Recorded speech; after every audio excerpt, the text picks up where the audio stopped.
excited to bring on my next guest here, two guys who Eric and I have known dating back to high school, and they are now a duo in the rap industry. It's the Nelson Boys, and I feel like for everybody before we start, we've got to differentiate who is who for the listeners out there. So, Tom, I want you to introduce yourself real quick so people can know your voice. I'm with a big shot, Chase Senior over here. I'm a little nervous. Yeah, man. I'm happy to be here. Man, stepping in up to bat, 10 for 10 on the season, batting 1,000. And you're wearing an epic outfit. Let's go with the outfit. Anybody who knows Pat Nelson knows, you're creative, you're innovative, you're different, you're sometimes a little weird. Take me through the outfit. Sometimes you wake up and you hunt wolf pelts. And other days, you wake up and you got to put a shirt and tie on and go to work, man, Yeah, you look like you're dressed to go hunt some quail. So that's funny. Quail, wolf.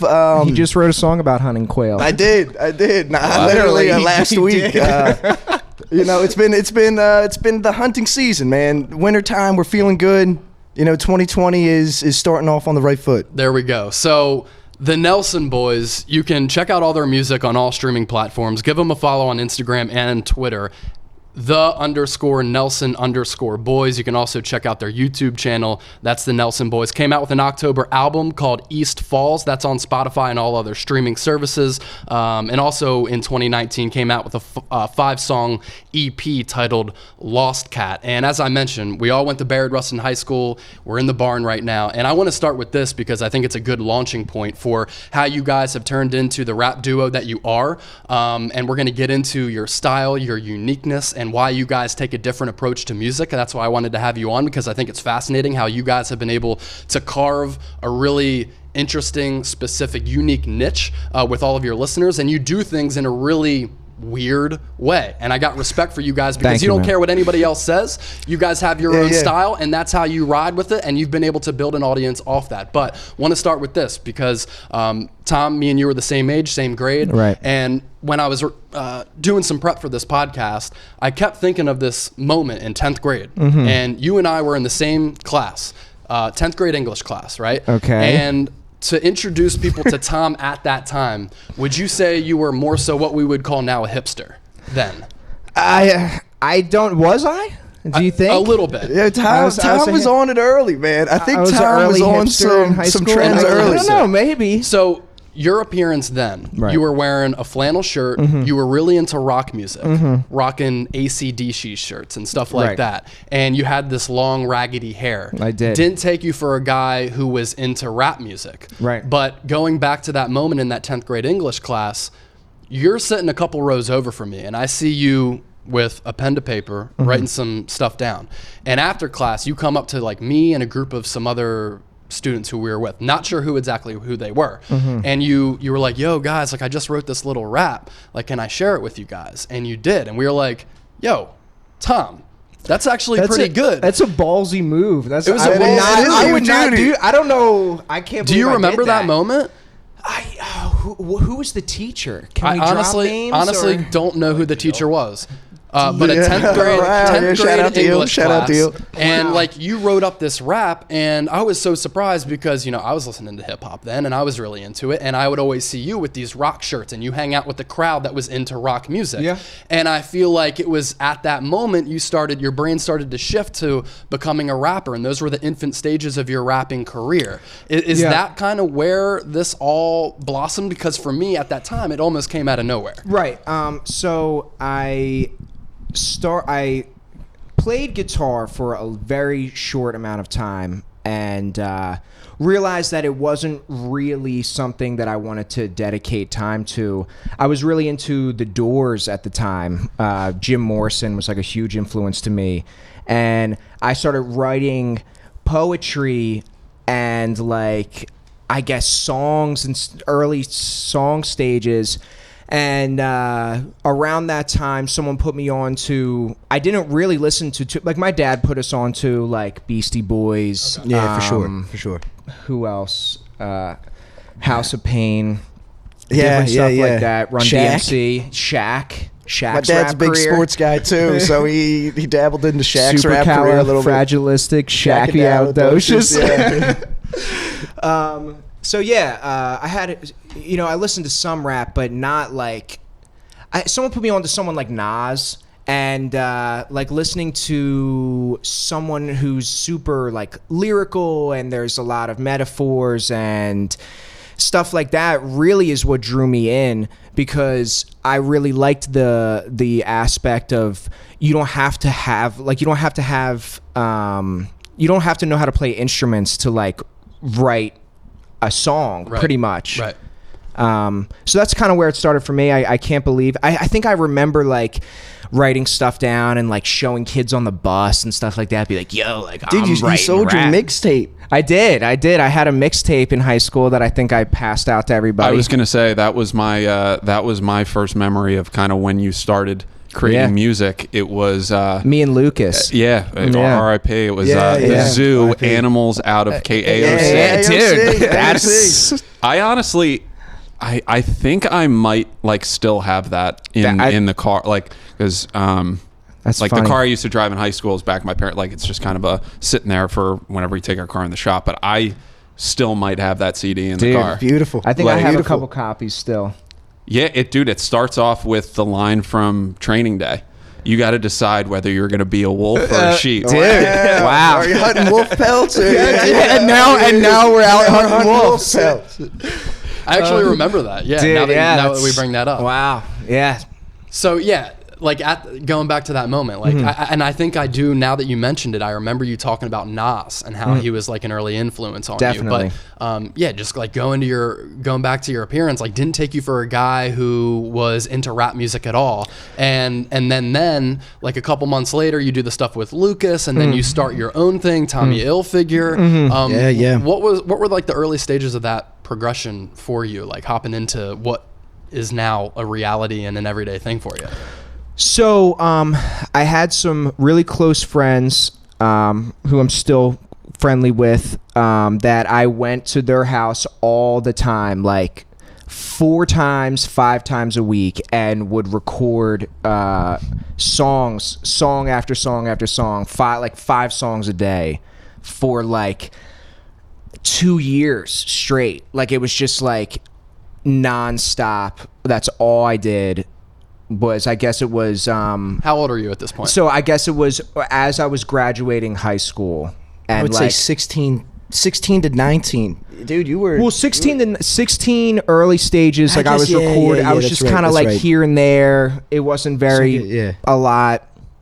And then I got linked up with these guys and went over their house all the time. And basically that's where I really learned how to like start rapping and being comfortable with writing songs all the time.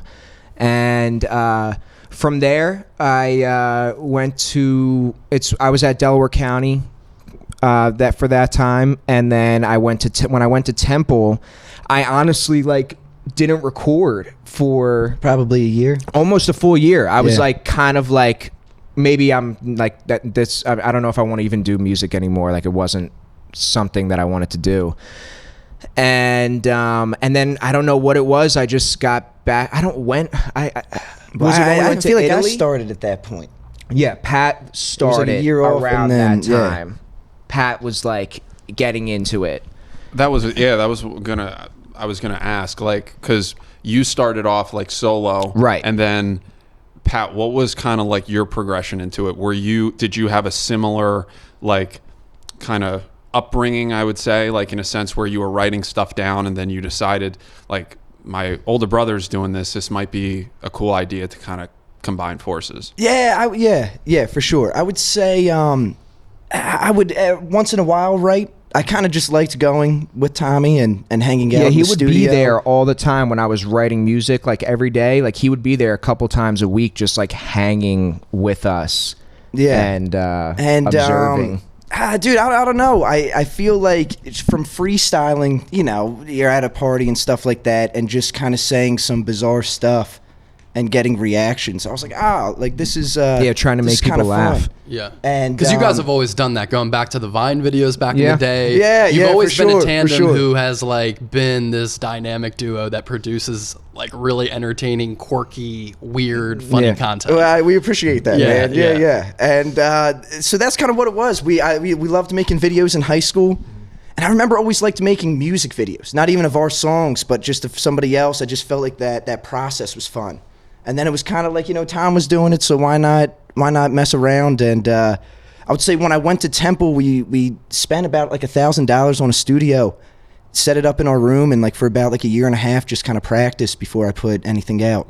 And then, Where'd You Go kind of came out, which was my first release back in maybe 2015. Yeah. So it was a lot of like 2013 into 14, just kind of practicing And just recording all the time. recording all the time, working on mixing and mastering the songs, and then finally felt comfortable enough to release something. So, Tom, the roots for you started in like that 10th grade area. You start recording later in high school, just after high school. Then you join in a couple years later. It had to have taken you some time to catch up to speed, even though you've been in the studio with him. It had to take you some time to catch up to speed to him, right? In terms of like how the songwriting process, Dude, how I don't know. recording and all I that. don't know. No, you know I what don't I know. wanna say? Or were you Pat's kind of- talented enough yeah. to just hop No, on board and I- start doing it from, that's how from what the I get-go? believe. This is That's what I'm what I going to say. believe. This is what I'm going to say. That's pretty impressive, either way. Some people approach us and say that their favorite song is still the first song Pat ever put out, the Where'd You Go song, the Baby Where'd You Go. Like people like, I guess it's just really quotable and like it's just memorable. And I believe from the jump, like Pat would be hit or miss for maybe 2 years. Like he would make a lot of music and some of it would be like really good, like he'd been making music for years, and then other stuff would just be like you're not going to hit a home run every time. Well, this is what I'm going to say. When we got the studio, I went in, man. I was so excited. I recorded my first song, and at that time, I was living with my cousin Danny and Tom. And I said, guys, come on, man. I just recorded my first song. You have to hear this. I played it, and my cousin went, I don't know, man. He said, this sucks. I was like, dude, what the hell is, come on, man. Danny, that's the Danny right there. And Tom was kind of the same way. And I remember saying to Tom, I was like, dude, you've been doing this for a little bit. I was like, I got to get some rust off. And so just practicing, man. We're still practicing. I feel like every time we go in there, it's it's almost a puzzle, and you just have to make it fun and enjoy the process for sure. Yeah. You had talked about making videos and stuff in high school. I was with Andrew McGreevy last night. Yeah, nice. Great and guy. the one Great guy. video Lovely man.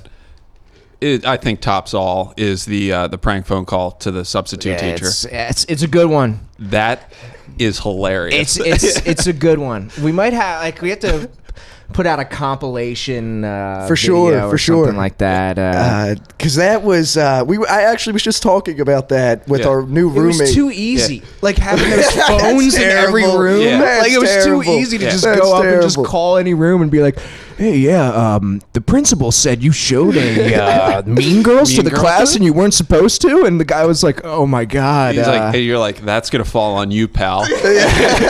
And he's like, and Poor Mr. Mills guy. is coming down to talk to you right now, and he just goes, oh no. poor guy, dude. For the listeners, Tom in high school set up a couple cameras in his video class and prank called a sub, and yeah, it was executed just- well. It was executed But well. like that right there is everything that you guys still are, right? And I would say right so. now everybody knows you as the Nelson Boys, the rap duo. Mm-hmm. But it's always been a brother-brother approach, right? Yeah. You guys have always had this really special bond. Early on, it was through making people laugh and producing some of these really funny videos that we're talking about. And then it's getting into the whole music thing. Right. Like, what's the age difference between you guys? 2 years. 2 years. Yep. So has this always been a thing where you guys just kind of like hit it off and I the would say, ideas yeah, start flowing and forever. the creative minds just like really mesh well? So we get asked a lot if we're actually brothers. Like a lot, like you guys know us. You guys have known us our whole lives, like pretty much. So you guys know that we're like real brothers. But a lot of people are like, oh, like is it just like a gimmick that you guys say that you're brothers or whatever? And it's like, no. I mean, as you can tell what Pat's wearing, we're not gimmicky at all.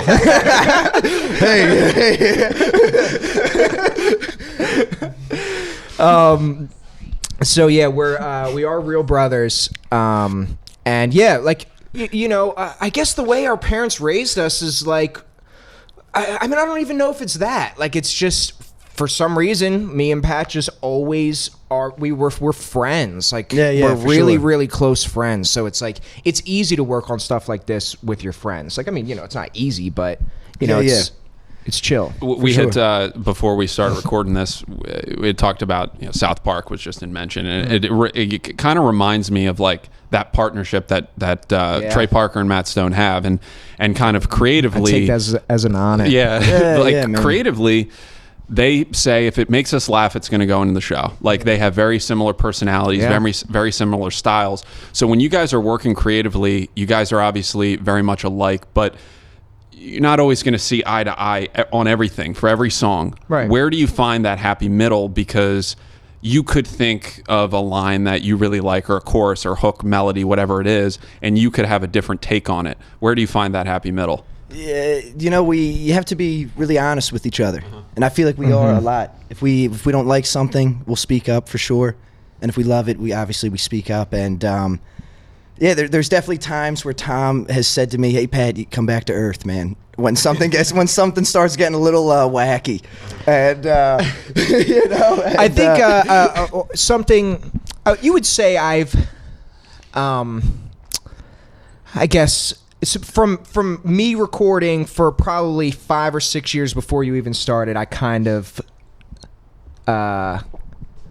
showed you a thing or two. Of course, right? Yeah. I don't think I would be making music if Tom's been doing this for a good while, and for sure. Pretty much when Pat starts to do the crazy voices, for me, it's like I want him to push the envelope. Like I encourage him to do say like something that people might think is like really like a weird thing to say, or like I don't know, approach a song however he wants to. Sometimes though, he like will gets go too weird. So weird that it's like, okay, like you can record this, but like I don't know if this is something we can put out. Like, not that it's like offensive or anything, but like it's just. And I think going back to what you say, sometimes I feel like it gets toned down where it sits correctly, whatever it is, whether it's like acting or delivering on a song or whatever. But I feel it's never like no, it's more just like, hey, what if you try it this way? So it's like it's always two minds working on the track, and that's another thing that's big with us too. Is like, even if I'm doing a solo song or Pat's doing a solo song, we're both in there like writing the song together for sure. Like it's very much a dual songwriter thing. I would say every time for sure. I would like to see what pushing the envelope is like, and how weird it actually gets, because. Yeah, I mean, we there's judging by the outfit, it gets weird. It gets weird. It gets weird fast. It gets weird fast. There's not much that we're like afraid to do or like release or like push. I mean, we don't have really like and it's nice to have some people we work with that are about it too. Our one friend Casimir, who passed away last year, we met him at Temple, and he did a lot of our videos, and he was always loved it too. We just had fun. I think that's what one of the main things is that we have to enjoy it. Mm-hmm. And sometimes you don't enjoy the process of everything. I feel like sometimes stuff is, I don't know, like the business side of stuff, copywriting our work, and sometimes it's a lot of busy work behind the music and stuff. And how would you guys describe your style for the listeners out there who have not heard your songs? Because if you can't already tell, it does get interesting, weird, pushes boundaries, and is unique and different. So, God, I guess I would say we fall under the rap umbrella. Yeah. Definitely rap. I don't know, we're rappers. Alternative. Yeah, rap? I guess alternative is one way to put it. Sometimes I haven't even really thought about that before. How I would characterize my music. It's different. Yeah, it's like there's some aspects of it that are, more straightforward rap music, and then there's sides of it that's like more like Pat kind of sounds. I'm gonna be bold by saying this, but sometimes Pat can sound like, I think, Andre 3000 a little bit when he does those like sad those kind of sounds. Yeah. So I would say like it's like a mix between like some Beastie Boys type shit or type stuff and I don't know, underground kind of sound a little bit. With some of the melodies that you do, I almost get like a Bone Thugs feel. Yeah. Nice. Yeah. Definitely influenced by Bone Thugs. For sure. Like something like that. Yeah. For sure. They were great, and they were innovators. I think originality too. I think we just want to kind of keep it us, for sure. Why have you guys decided to go in that direction rather than the mainstream? I've always been fascinated by that. Because that's like what I guess we are, is. right? Like it's like I feel like if we tried to do anything else, it would be us trying to do something else. Because originally you were going for mainstream. I guess it was more just like finding what I want it to sound like more than. Like when I first started rapping, very, very first started rapping, I wrote lyrics and wanted to sound like Biggie. Like I literally was like talking about killing people and guns and like that in high school. Not relevant in Westchester? No, as this white kid from How Westchester. much crime was in Thornberry, huh? Dude, the deer would eat up our flowers at our mom's garden. Seriously, but that's what I'm saying. Like that's why I had to put on the hunting outfit. T-hunt. I was young. It was time to come and get it. Yeah. I was young, and like that's what my direct influence was, and like that's what I thought like I needed to sound like, or that's what I thought. That's the only way I could rap at the time because that's all I heard.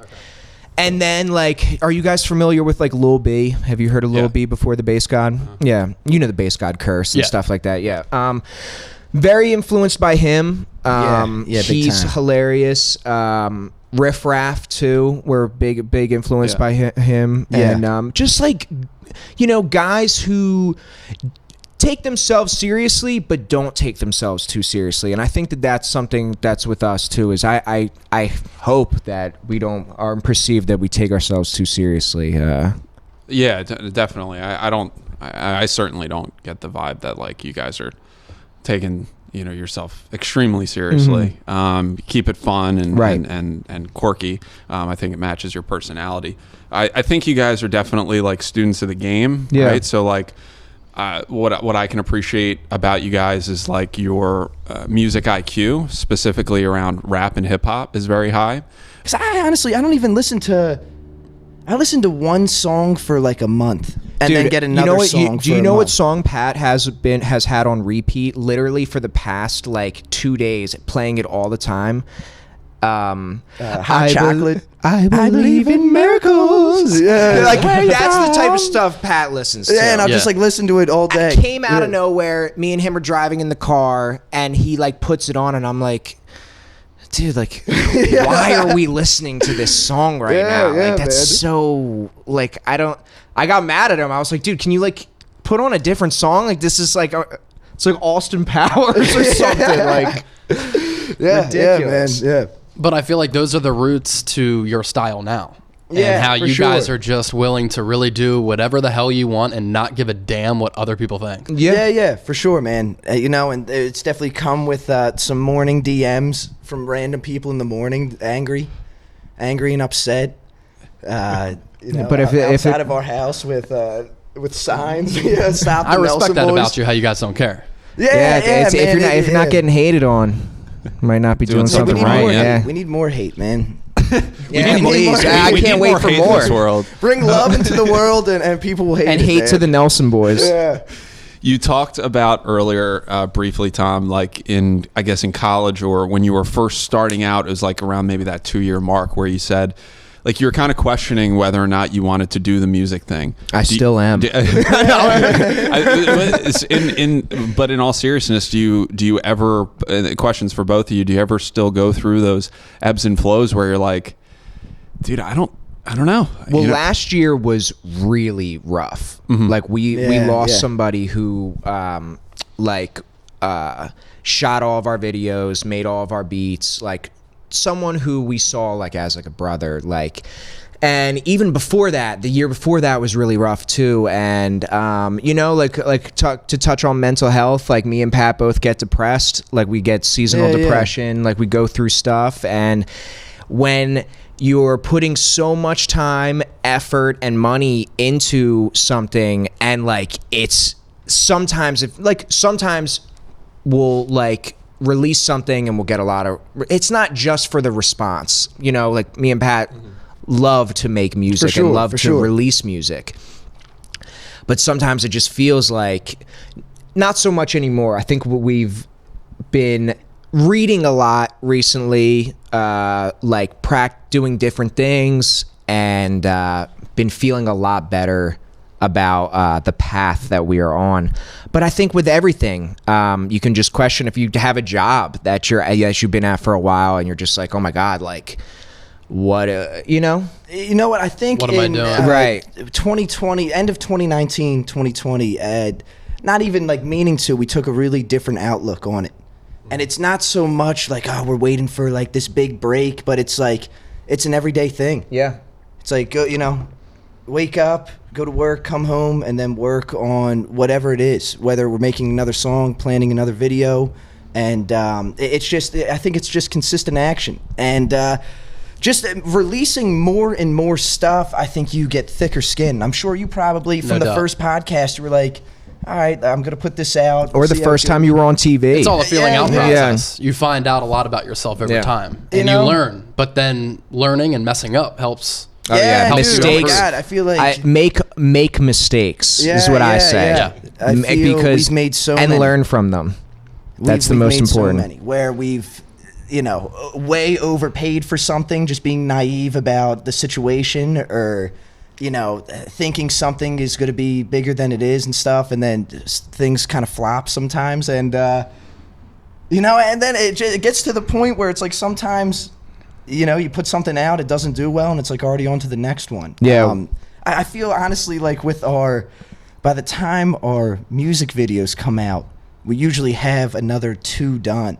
And so it's like, I feel like sometimes we release a music video and it's like, dude, like I already want to get on to the next one. Yeah. It's like you have to treat each one like it's really important, and we do. But because it's important to us to like be releasing music and stuff. So both of your responses are really interesting, because there was and has been a lot of doubt about what you guys are doing, but then you turn the page to the next, and if something flops, you're on to the next project, and you're always kind of like tapping into this creative part of your brain. But with that self-doubt, you guys have dealt with like what on the other side has kept you going and kept you at it and on the path of producing music and creating. Because like it's literally inside me to do this. Like I wouldn't want to be doing anything else, even though sometimes it takes a lot out of me, and sometimes it's like, all right, like, yeah, like, I feel like sometimes we've been like, all right, that's it.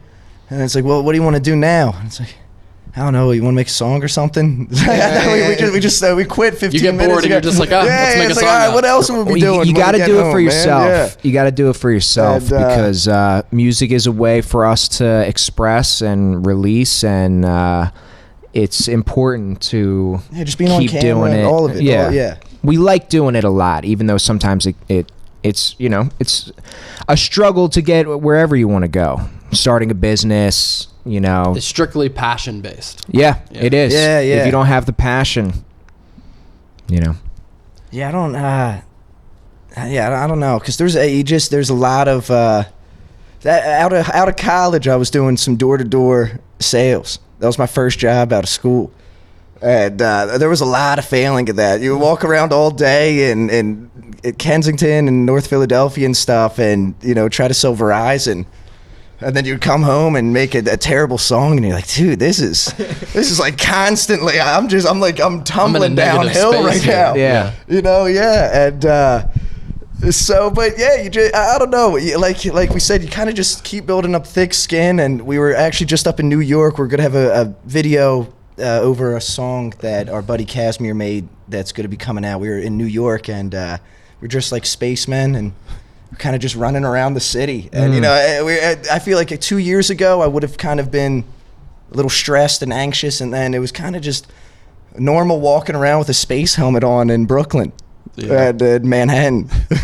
When it comes to the skits or an idea for a music video, is it something that you guys are just kind of sitting there and think, this would be a good idea, let's do it? Because some of the skits are 15 seconds long, or some of them are shorter. Or you just like, oh, that's kind of funny, let's make a video about this, or this is a cool concept, let's make a song. Yeah, a lot of things are off the cuff when it comes to those short 15-second ones. Sometimes we'll we're planning a music video, and it has like kind of like, sometimes we'll just do straight up music videos where there's not too much of a concept with it. It's just like we pick a location or whatever. But sometimes we brainstorm for a couple nights and get the shots down. Like we live with our one good friend, Ryan Pullman, who films a lot of our music videos, and he lives with us. So it's like all three of us are just like constantly creating.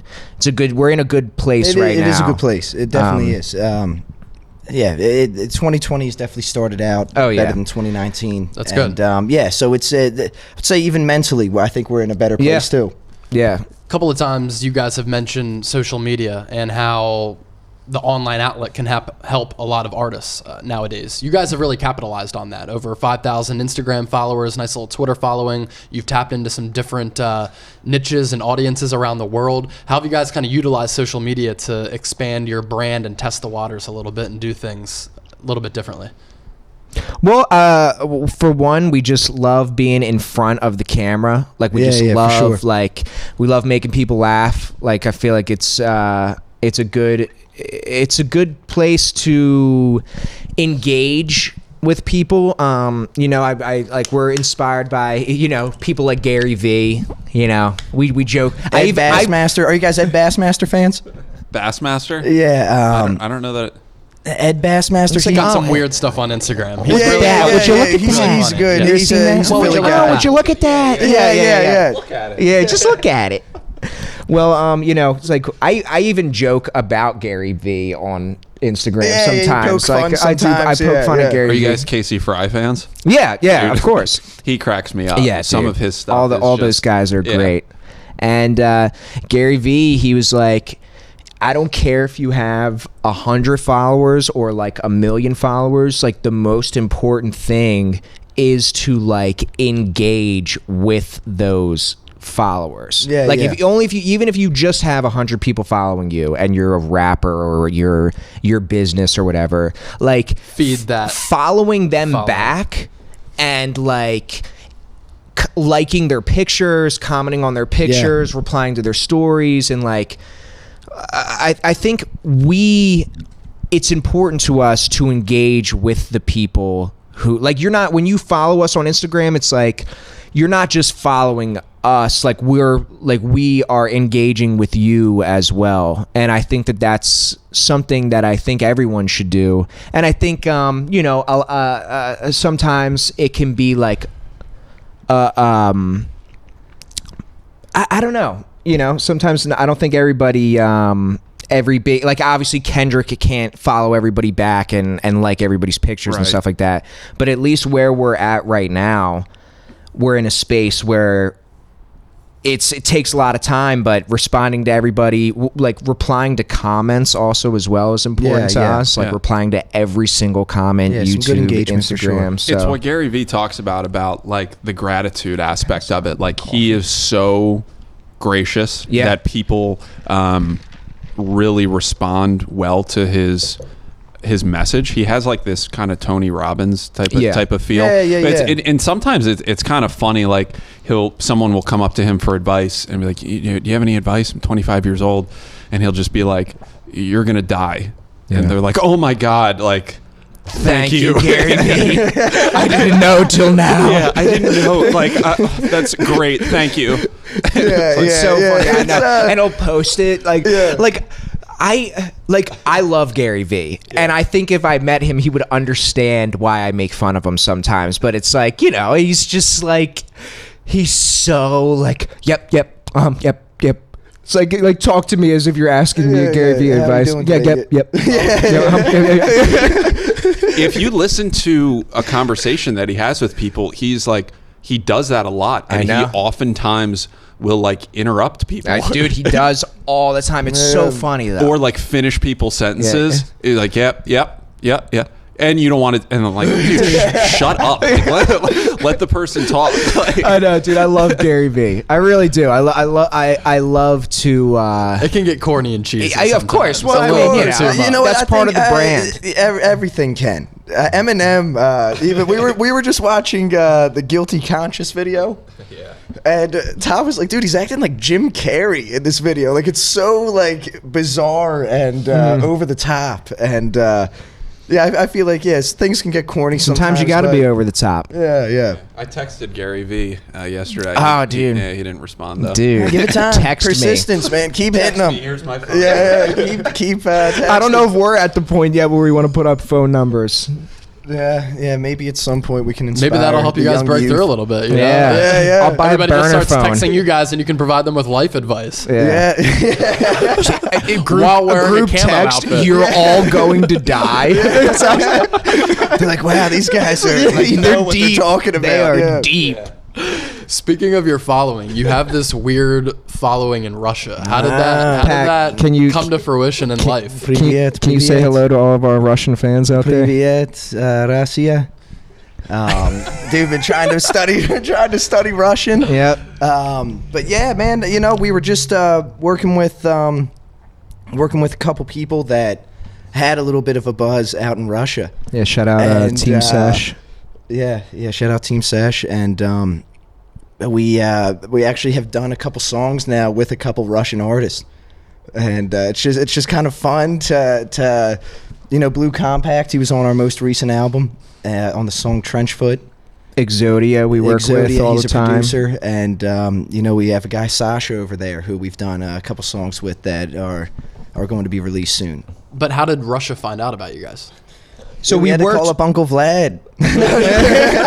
We called up Uncle Vlad on his hotline on the bat phone. No, I help get our music out to your people. Yeah, just over a loudspeaker. 24/7. I will, but you will die.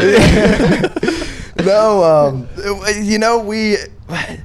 I remember just reading a few things on how maybe getting outside of your normal environment, and we saw a lot of Russians, starting to dabble into American hip hop.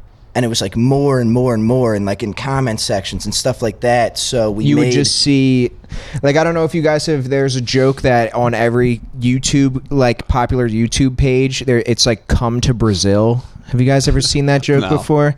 Okay, well, basically Brazil like loves music, and they always engage with like American artists, and they're always commenting like, come tour in Brazil and stuff like that. And Russia is similar in a way where, within this underground hip hop scene, like they really love that style of music. Yeah. And are so passionate about it, and they engage with the artists and stuff like that. And so we worked with a handful of producers who already had a established fan base in Russia. And I think just from there, we started to market ourselves out there a little bit, and it just picked up steam. And now it's like we get more streams in Russia than we do in America. Yeah. Do you guys have any plans of going over to the Soviet Union? We did in 2019. The former Soviet Union. We did in 2019. We did. And just, we were honestly planning with our buddy Casimir. And then just kind of 2019 was... It bit us in the ass. Yeah. So we want to.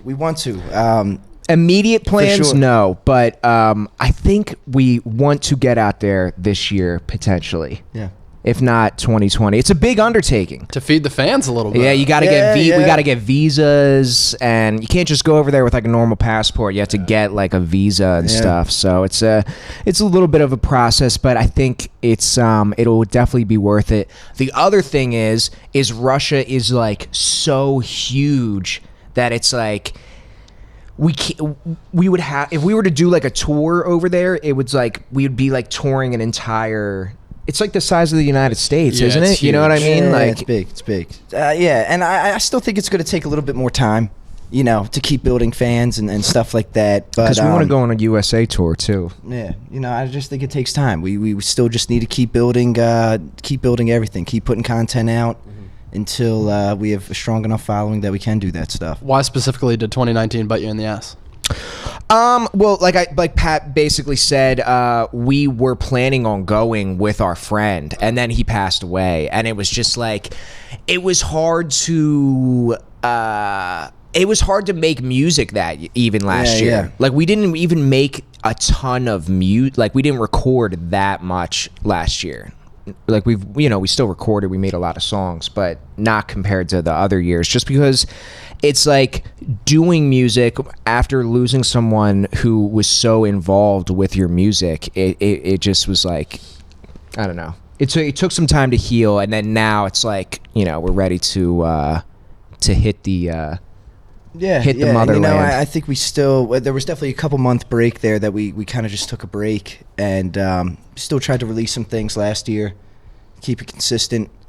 But yeah, it was just our buddy Casimir, he was over in Hawaii, and he was just vacationing, and a drunk driver was in a chase with a cop, and while he was crossing the street, it was just like kind of out of the blue. Out of the blue, so like random that like it was a just freak Makes thing. it even more heartbreaking. it was really, it's heartbreaking when you lose anybody, but Yeah, so- it's just really tough. Then we kind of had to right after that happened in January, and then February we had to kind of make an emergency move in Philadelphia. We were already there, and then just some things happened that we had to move to a different spot, and it was just first quarter, it was just a lot of things happening that we just had to deal with, and with get through it. Russia, like going to Russia, it's so much planning, and like if we want to do shows over there, it's like we're the ones that are gonna have to like communicate with the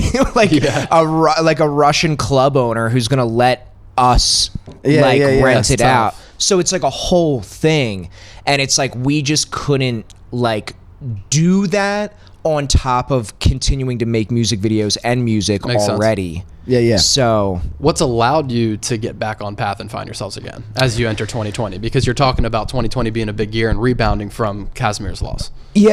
just positivity. It's things like this, like being hit up by people from high school, people from Russia, people who I know in Philadelphia, like just saying like good job, keep going, stuff like that. It really means a lot. And I think that definitely inspires us. Yeah. It was funny that the end of 2019, a couple cool things happened. I feel like we got booked for our first real show. A couple fans that have been following us for a while in Charlottesville, Virginia. Shout out Charlottesville. Mm-hmm. They booked us for a birthday party, kind of out of the blue. That's what's and up. They put us up, and we got paid and stuff, and it was like.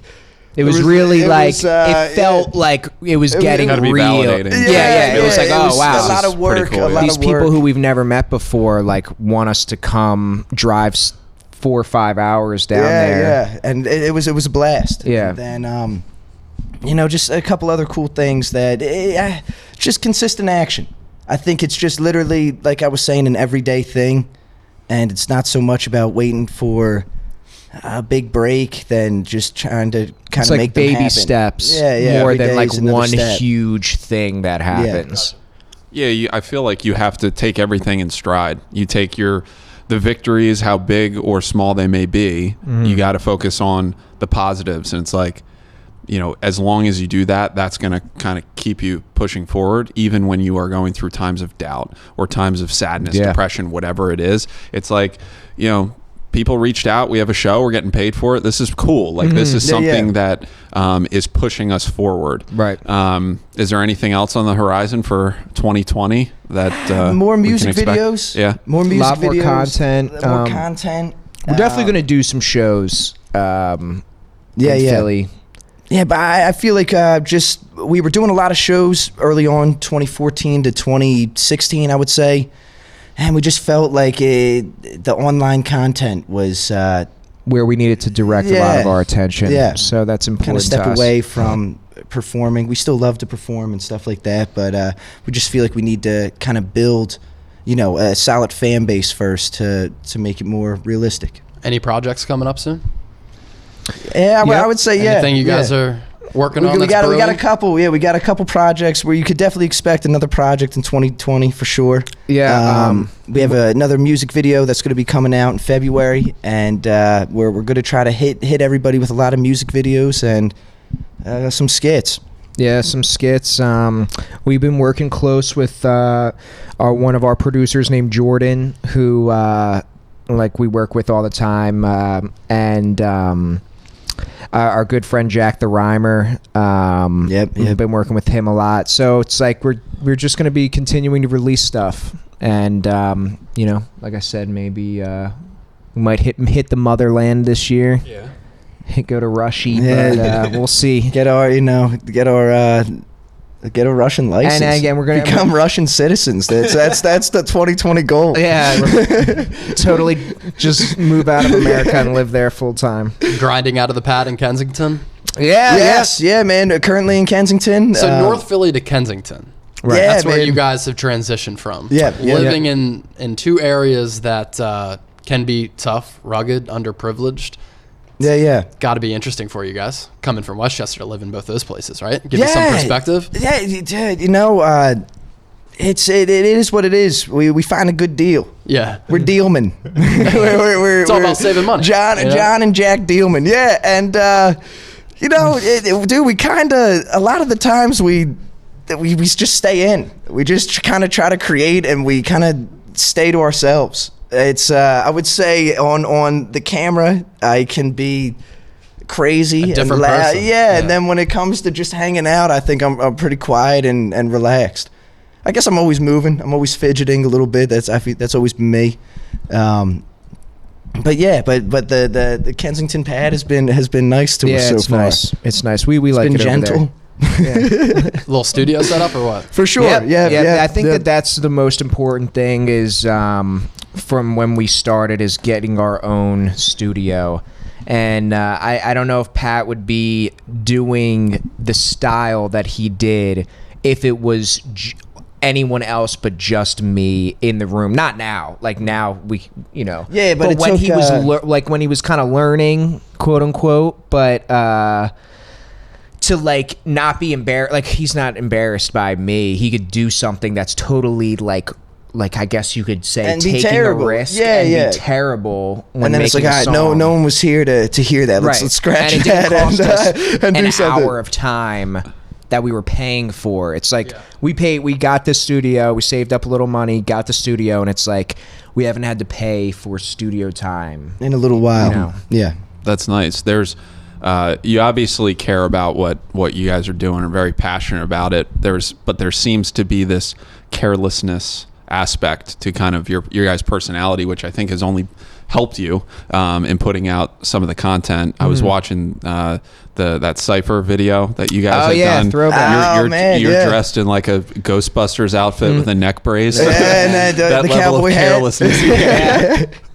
Yeah. So Yeah, I remember showing up and I was just dressed, I think, in jeans and a t-shirt, and then everybody was pretty serious about it, and we were serious too. But about 5 minutes before game time, we called an audible, and I threw on a Ghostbusters outfit, a neck brace, and I think it was a woman's cowboy hat, and went to town with the price tag. The price I tag's still didn't on come with there. any, with the price tag. Yeah. It's important to. It's not like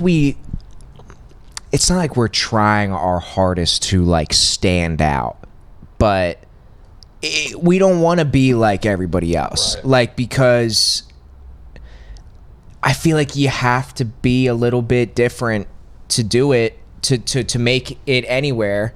And it's like we're already kind of like weird guys, so why not embrace it and like, run with the ideas that we have. Yeah.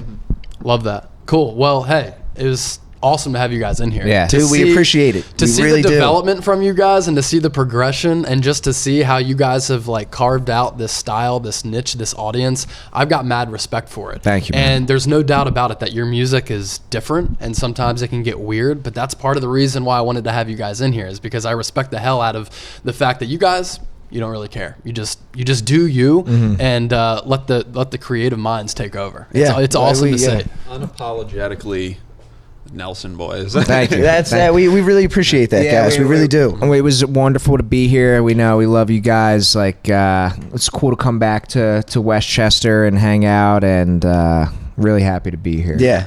I feel for like sure. the conversation was all over the place, but I had a great time talking. It's all right. Jumped all over the place. We're all over the place. Yeah, we are all over the place To sit sometimes. with John and Jack Dealman is always Let's make a deal. Let's make a deal. All right, so for Tom Nelson, Pat Nelson, Eric Brown, I'm Chase Sr. It's the Nelson Boys. Give them a follow on Instagram and Twitter, _Nelson_boys. Check them out on YouTube.